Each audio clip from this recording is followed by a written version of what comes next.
নমস্কাৰ, আপোনালোক সকলোৰে বাবে খুবেই এটা ভাল খবৰ লৈ আহিছোঁ। চৰকাৰী চাকৰি মুকলি হৈছে, য'ত আপোনালোকৰ গ্ৰেড 3, গ্ৰেড 4 পদ থাকিব। অৰ্হতা আপোনালোকে যিসকলে 10 পাছ, 8 পাছ, 12 পাছ, ITI ডিপ্ল'মা, গ্ৰেজুৱেট কৰিছে, সকলোৱে পোষ্টকেইটাৰ বাবে আবেদন কৰিব পাৰিব।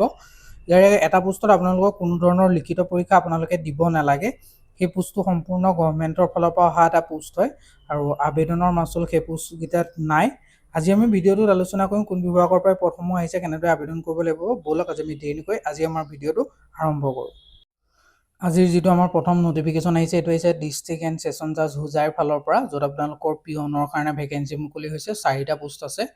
ক্লাছ 8 পাছ কৰিলে আপোনালোকে আবেদন কৰিব পাৰিব। 18 বছৰৰ পৰা 40 বছৰ বয়স বিচাৰিছে। এপ্লিকেশ্যন ফিজ কোনো ধৰণৰ দিব নালাগে। 3 জুলাইৰ পৰা আৰম্ভ হৈছে আবেদন। 31 জুলাইলৈকে আপোনালোকে আবেদন কৰিব পাৰিব। আৰু এই গোটেই নটিফিকেশ্যনটো আহিছে ডিষ্ট্ৰিক্ট এণ্ড ছেছন জাজ হোজাইৰ ফালৰ পৰা। 4টা পিয়নৰ পোষ্ট মুকলি হৈছে, যিকেইটা পোষ্টত আপোনালোকে ক্লাছ 8 পাছ কৰিলে আবেদন কৰিব পাৰিব। এইটো মিনিমাম কোৱালিফিকেশ্যন হয়। আৰু টোটেল যদি কেটেগৰাইজ পদসমূহ চাবলৈ যায়, আনৰিজাৰ্ভৰ কাৰণে 2টা পোষ্ট আছে, OBCৰ কাৰণে এটা আৰু ST হিলৰ কাৰণে এটা আছে। এজ লিমিটটো 40 বছৰৰ পৰা 40 বছৰ হয় আৰু হাইয়েষ্ট এজ লিমিট 18 বছৰৰ পৰা 40 বছৰৰ ভিতৰত কেণ্ডিডেটসকলে আবেদন কৰিব পাৰিব। আৰু এডুকেশ্যন কোৱালিফিকেশ্যনটো যদি চাবলৈ যায়, মিনিমাম যিসকলে 8 ষ্টেণ্ডাৰ্ড পাছ কৰিছে আৰু যিসকলে HSLC বা তাতকৈ এবভ পাছ কৰিছে, তেওঁলোকে আবেদন কৰিব নোৱাৰিব। আৰু দৰমহাটো আপোনালোকৰ 12,000 টকাৰ পৰা 37,500 টকা হ'ব আৰু গ্ৰেড পে থাকিব 3,900 টকা পাৰ মান্থ।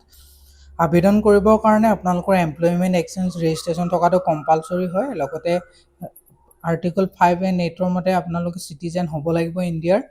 ST SC সকলে 5 বছৰ এজ ৰিলেক্সেশ্যন পাব। OBC MOBC সকলে 3 বছৰ, PWD সকলে 10 বছৰ, এক্স চাৰ্ভিচমেন সকলে 2 বছৰ এজ ৰিলেক্সেশ্যন লাভ কৰিব। আৰু ইয়াত আপোনালোকৰ আবেদন গোটেই প্ৰচিডিঅ'ৰটো অফলাইন মাধ্যমত হ'ব। আপোনালোকে আছাম গেজেটেড পাৰ্ট 9 যিখন ফৰ্ম সেইখন ফিল আপ কৰিব লাগিব।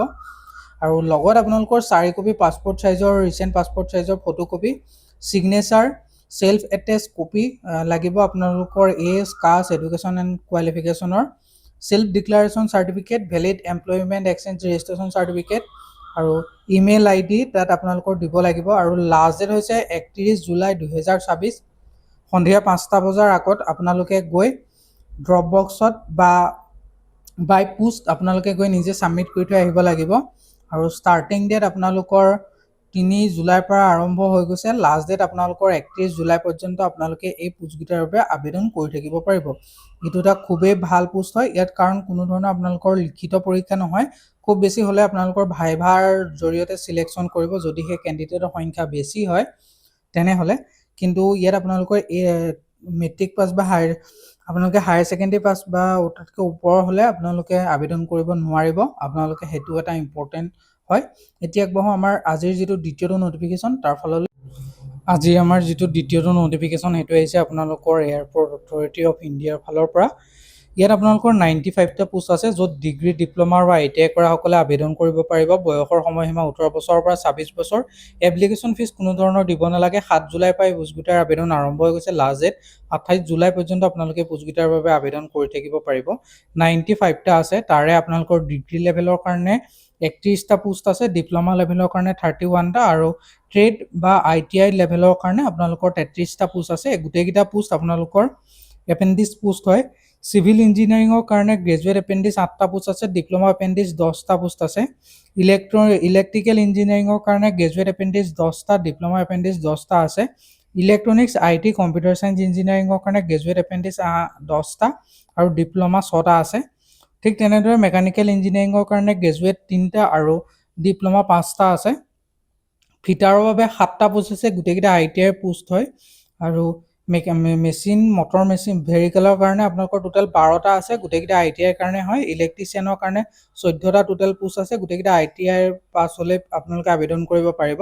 আৰু ইয়াৰ চবতকৈ ইম্পৰ্টেণ্ট কথাটো হ'ল যে আপোনালোক নৰ্থ ইষ্টৰ চিটিজেন হ'ব লাগিব, তেতিয়াহে আপোনালোক এই পোষ্টকেইটাৰ বাবে আবেদন কৰিবৰ কাৰণে এলিজিবল হ'ব। কেণ্ডিডেটসকলৰ মিনিমাম বয়স 18 বছৰ আৰু মেক্সিমাম 26 বছৰ হ'ব লাগিব।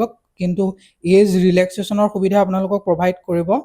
আৰু ইয়েৰ অফ যিটো এডুকেশ্যন কোৱালিফিকেশ্যনটো আপোনালোকৰ 24 বা 24 আৰু 2024 চনত বা তাৰ পিছত পাছ কৰা হ'লেহে আপোনালোকে এই পোষ্টকেইটাৰ বাবে আবেদন কৰিব পাৰিব।